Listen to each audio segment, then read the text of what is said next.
Hello friends, today I'm going to show you how to play multiplayer in Block Crazy Robo Worldcraft.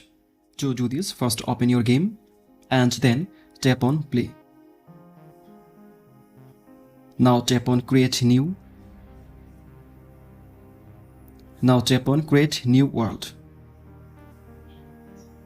Scroll down and tap on multiplayer.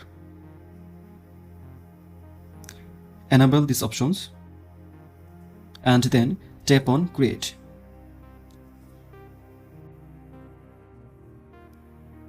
Okay, now go back to your friend's phone. Your friend has to be on the same Wi-Fi or network, and when your friend creates a world, then you can join him. Now tap on play and tap on friend, and you can find your friends here. Tap on this. If you found this video helpful, please subscribe to my channel. Thank you.